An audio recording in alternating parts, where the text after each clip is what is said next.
Kunigas Ronald Knox. Ramybės miestas. Šis pamokslas buvo pasakytas Antrojo pasaulinio karo pradžioje.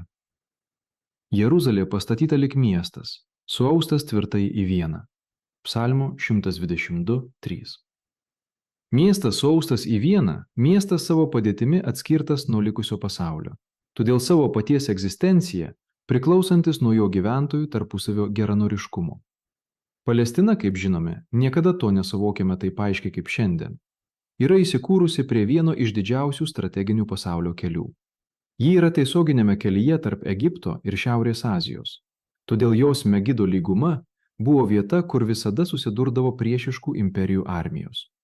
Apie ją dar išgirsime, nes tai yra Armagedono slėnis. Bet pati Jeruzalė stovi atokiai tarp kalvų, tarsi norėdama, kad pasaulio istorijos gandai ją aplenktų. Tegul Samarija mėgaujasi turtingais lygumų derliais ir jaučia kiekvieną praeinančią konfliktų tarp šiaurės ir pietų bangą. Jeruzalė, saugi ant savo vienišų viršūnių, turėjo ramiai žiūrėti į šį istorijos spektaklį. Pasaulis turėjo suktis aplink jos kojas, palikdamas ją vieną ir nenugalėtą per amžius. Tuo tarpu jos gyventojai, taip pat kirsti nuo bendravimo su savo gentimis, turėjo būti sujungti stipriais pilietinės vienybės ryšiais. Tai turėjo būti taikos miestas, tai skelbė pats jo pavadinimas. Didis likimas, kuris buvo iš dalies, bet ne visiškai išpildytas. Ar mums būtų pernelyg fantastiška šioje apvaizdos dovanoje, šventoje geografijoje, įžvelgti pavyzdį, simbolį tos institucijos, kuri labiau nei kas kitas mums, krikščionėms, įkūnija ir užtikrina antgamtinę vienybę, kuria ir kurioje mes gyvename. Turiu omenyje šventosios Eucharistijos instituciją. Krikščioniškasis altorius, kaip ir Jeruzalės šventykla, yra Dievo tautos susibūrimo vieta. Čia, kaip ir ten, dangus paliečia žemę, tačiau lieka nesuteptas šio sąlyčio. Kristus nejuda, kai judinamas sakramentas, nesulaužomas, kai sulaužomas sakramentas. Taip labai jis priartėja prie mūsų kasdienio gyvenimo patirties, taip toli nuo jos lieka. Ir vienas iš pagrindinių poveikių, kurį jis daro, vienas iš pagrindinių tikslų, kuriuos jis pasiekia savo artumu, yra priartinti mus, savo vaikus, vienus prie kitų. Tai yra taikos sakramentas, kaip Jeruzalė buvo taikos miestas. Per jį mes esame viena bendruomenė. Mes kalbame apie krikščionis kaip apie vieningą bendruomenę, apie vieną krikščionišką kūną, kuris yra bendrystėje su kitu arba ne. Tai nėra atsitiktinumas, nėra piknaudžiavimas žodžiais. Visa krikščioniško santarvė sąvoka kyla iš bendro dalymosi prie bendro stalo ir yra į jį sutelkta. Kaip daugybė kviečių grūdų sumalami į vieną duonos kepalą, kaip daugybė vynuogių išspaudžiamos į vieną taurę. Taip ir mes, būdami daugybė, esame viena Kristuje. Kaip mes galėtume būti viena su Kristumi, jei netaptume viena Kristuje? Galėčiau pacituoti 100 frazių iš liturgijos, kurios pabrėžia šią doktriną. Dabar taip mažai prisimenama, arba bent jau taip dažnai ignoruojama. Bet pakaks nukreipti jūs į šiandienos šventės, Kristaus kūno ir kraujo šventės liturgiją. Pažvelkite į sekretą, kurią kunigas po kelių minučių sakys jūsų vardu. Kas joje rašoma? Meldžiame tave viešpatie, savajai bažnyčiai suteik vienybės ir ramybės dovanas, kurios paaukotomis atnašomis slėpiningai žymimos. Vienybė ir ramybė. Netgi nepašventinti elementai, kaip mums sako bažnyčia, yra skirti tai simbolizuoti. Matote, pagal senąją tvarką, kasmetinė Paskos auka buvo ženklas, kviečiantis visus ištikimus žydus susirinkti bendrame centre. Jo tėvai kasmet eidavo į Jeruzalę. Kasmet švenčiausioji mergelė Marija ir šventasis Juozapas turėjo progą susitikti su Zacharijumi ir Elžbieta. Jiems nebuvo sunku išlaikyti šiltą šeimos ryšį. Tai buvo su visais to meto pamaldžiais žydais. Tai buvo tarsi didelio masto vyskupijos piligrimystė į Lurdą. Kai naujoji sandora pakeitė senąją, Dievo tautos susibūrimo vieta tapo ne kasmetinė Paskos auka, o kasdienė mišių auka. Pirmoji bažnyčia Jeruzalėje kasdien laužydavo duoną paeiliui kiekvienuose namuose. Matomai ir sąmoningai jie buvo viena šeima. O kai Evangelija išplito į įvairius centrus visame Viduržemio jūros pasaulyje, Kiekviena vietinė bažnyčia ruošėsi švęsti dieviškasias paslaptis su agape, meilės švente, kurioje turtingieji ir vargšai sėdėdavo kartu. Pirmajame laiške korintiečiams galite perskaityti, kaip giliai šventasis Paulius sielojosi dėl bet kokio krikščionių elgesio, kuris kėlė grėsmę užgožti to bendro veiksmo reikšmę. Ir nors bažnyčia įsibaršiusi per 3 žemynus nebegalėjo surinkti visų savo narių po vienu stogu, nuo pat pradžių buvo jaučiama, kad kiekvienas krikščionis yra mistiniu ryšiu sujungtas su visais kitais krikščionimis per savo dalyvavimą paslaptyse.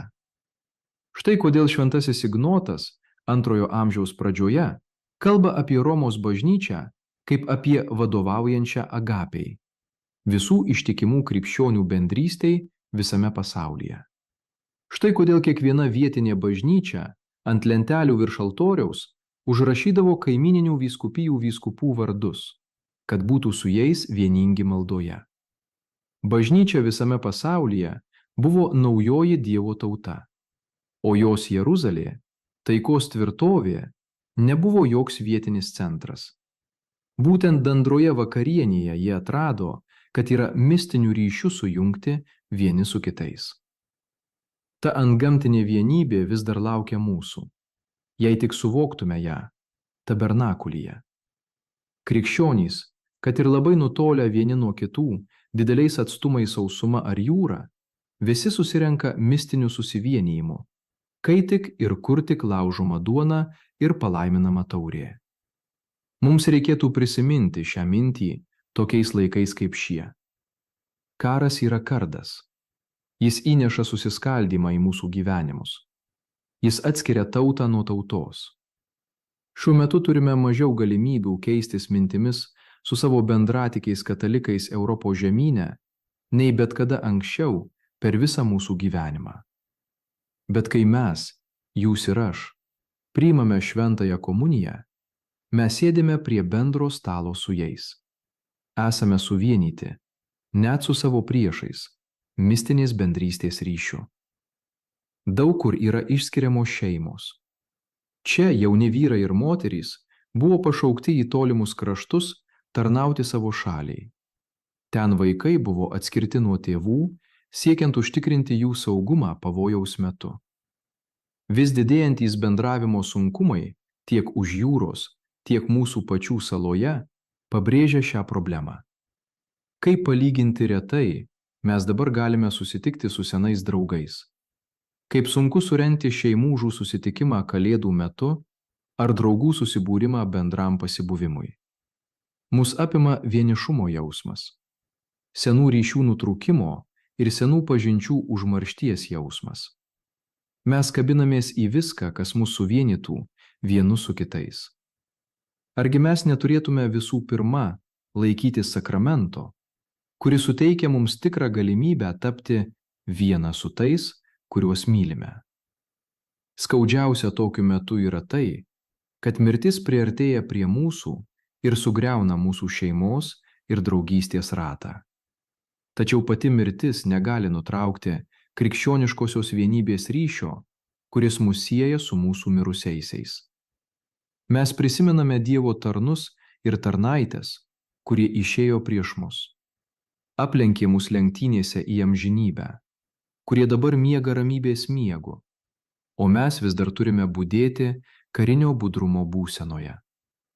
Ir prisimindami juos, mes vis dar esame viena su jais.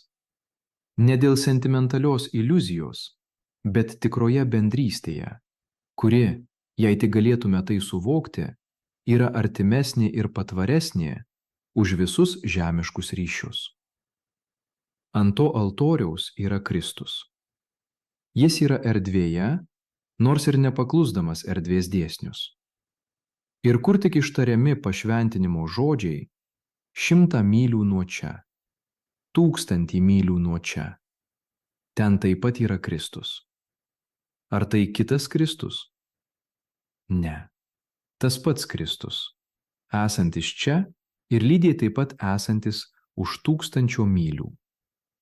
Ar įmanoma abejoti, kad esame arti tų, kuriuos mylime, kai mes ir jie esame vienodai arti Kristaus, vienodai esančio mums visiems. O jei tai tiesa, net kai mes klūpime prieš tabernakulį, argi tai netampa dar labiau stebinančiu, dar reikšmingesniu faktu, kai mes ir jie kartu, kad ir kokie atstumai mus skirtų, dalijame šiuo kūnu ir krauju, mums suteiktais šventojoje komunijoje. Vienodai suvienyti su to pačiu Kristumi. Argi mes ir jie nesame suvienyti tarpusavyje? Iš tiesų dar glaudžiau, nei jei galėtume matyti vieni kitų veidus, girdėti vieni kitų balsus, sėdėti toje pačioje patalpoje. Ir argi mes skundėmės, kad esame atskirti nuo tų, kuriuos mylime? Jei taip yra, tai mūsų ar jų kaltė. Karas išskiria tautas. Taip, jis gali sutrikdyti prekybos, idėjų ir diplomatinio mandagumo ženklus. Tačiau jis negali sutrikdyti sakramentinės bendrystės srauto, kuris mus vienija su visais krikščionimis, net su mūsų priešais, kai mes ir jie dalijamės tą pačią dangiškąją puotą. Tai gali sutrikdyti tik nevertas priėmimas, jų ar mūsų pusėje. Duona ir vynas, kuriuos kunigas netrukus aukos, yra vienybės ir taikos dovanos, suvienijančios mus su visais mūsų bendratikiais katalikais Lenkijoje, Prancūzijoje ir taip pat Italijoje ir Vokietijoje. Gali praeiti daug metų, kol tarp mūsų vėl susiklostys išorinės sąlygos laisvai bendrauti. Tačiau pagal didžiausią iš visų titulų, kaip vaikų prie mūsų tėvo stalo, mes jau esame viena. Švenčiausiasis sakramentas, mūsų sielų Jeruzalė, stovi atskirai ir aukščiau visų pasaulio politikos pakilimų ir nuosmukių. Jo pilietybė – viena bendruomenė tarp mūsų ir tų, kurie yra nuo mūsų nutolę, tų, kurie šiuo metu yra mūsų priešai. Mūsų vakarykščiai draugai, mūsų rytdienos draugai, amžinoje egzistencijoje, į kurią mus įveda tas altorius, jie yra mūsų draugai šiandien. Karas suskaldė šeimas ir pažįstamų ratą. Taip, jis gali atskirti mus nuo tų, kuriuos mylime, kartais apsunkinti galimybę gauti žinių apie juos ar apsikeisti gerais darbais. Tačiau jis negali pastatyti barjero tarp mūsų ir jų, kol abu artinamės prie tikros vienybės šaltinio – Jėzaus Kristaus širdies. Ta valandą, kai šis sakramentas buvo pirmą kartą įsteigtas, ne visi apaštalai buvo vienodai arti savo mokytojo. Tik šventajam Jonui buvo leista priglausti galvą prie savo draugo krūtinės. Bet visi buvo vieningi su savo mokytoju ir tarpusavyje. Visi, išskyrus vieną, atskirtą nuo savo mokytojo, atskirtą nuo savo bendraapaštalių, dėl atstumiančios nesigailėjimo nuodėmės įtakos. Būdami toli nuo savo namų, pavojingose vietose, galbūt kalėjime ar tremtyje, mes vis dar esame vieningi. Mes visi, nebent įsiterptų ta pati kliūtis. Karas atskiria žmonių sielas nuo jų kūnų ir tokiu būdu, atrodo nesugrąžinamai, atskiria mus nuo tų, kuriuos mylime.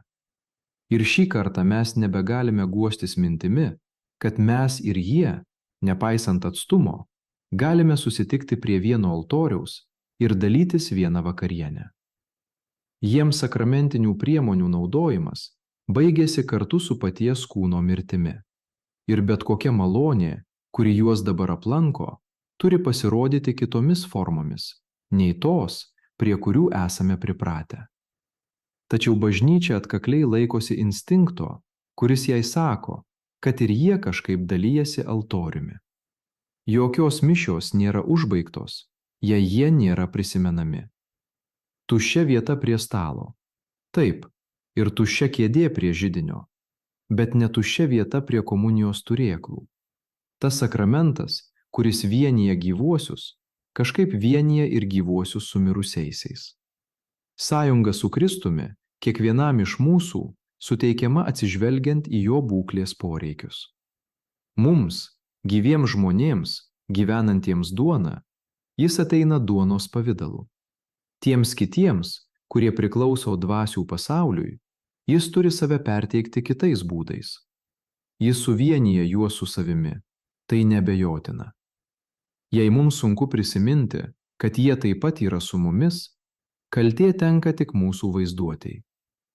Jei galėtume matyti dalykus jų akimis, argi neatsidurtume galbūt arčiau jų nei bet kada anksčiau. Nei gyvenimas, nei mirtis, nei joks kitas tvarinys negali atskirti mūsų nuo Kristaus meilės. Toje meilėje mes visi esame viena. Be jos mes bejėgiškai šauktume vieni kitiems tamsoje. Tegul jis mus visus suartina, vis labiau priartindamas mus prie savęs.